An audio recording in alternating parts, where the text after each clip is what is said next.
Deus preservou nas Escrituras pelo menos um sermão completo, a carta de Paulo aos Hebreus. Paulo, o autor da carta, referiu-se à sua própria obra como sendo a palavra de exortação.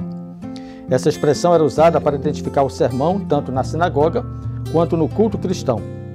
Assim, argumenta-se que a carta aos Hebreus é o primeiro sermão cristão completo que temos. Essa carta foi dirigida aos crentes que aceitaram Jesus, mas depois passaram por dificuldades.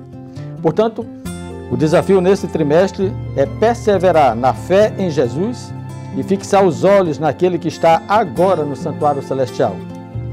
Vamos direto ao ponto. Avance rumo à maturidade em Cristo.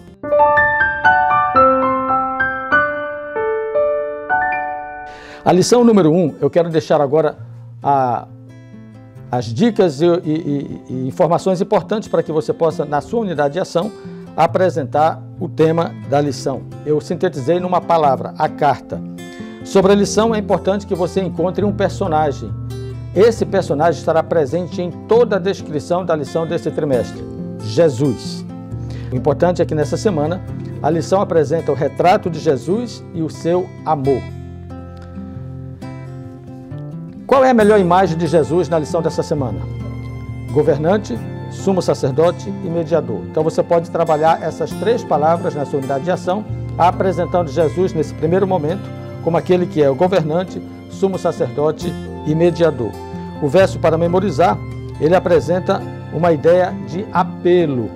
Vocês precisam perseverar para que, havendo feito a vontade de Deus, alcancem a promessa. E o apelo, portanto, é avance rumo à maturidade em Cristo. O esboço, para essa semana, ele está bem pontual, bem direto ao ponto e seguindo a sequência natural da lição da semana. Por exemplo, na lição de domingo, você deve chamar atenção para o perigo da negligência.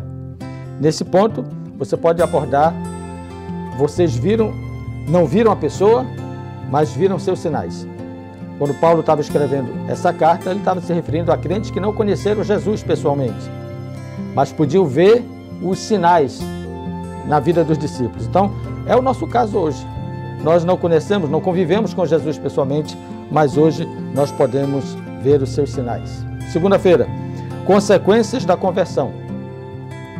Ser desprezado por causa de Cristo. Aqui está um ponto importante que você pode comentar na sua unidade de ação.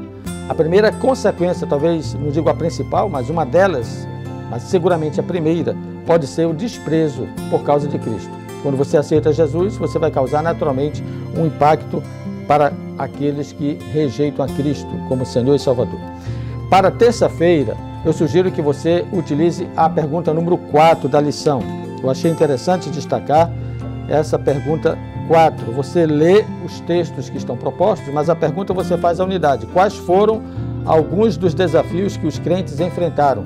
Exatamente considerando nesse aspecto das consequências da conversão, quais foram os desafios?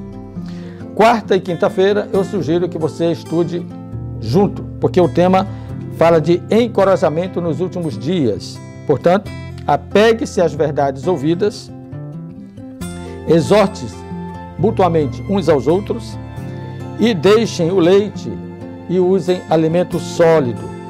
E, finalmente, haja com intrepidez, não vacile. Aqui está palavras de encorajamento para os últimos dias.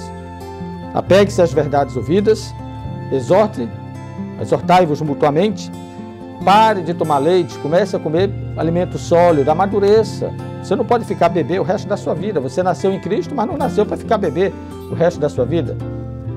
O processo da maturidade cristã envolve também uma alimentação mais sólida.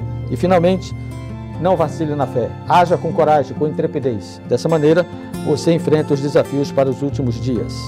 Não deixe de congregar e de admoestar. Essa é a quinta e última palavra de encorajamento para o tempo em que vivemos.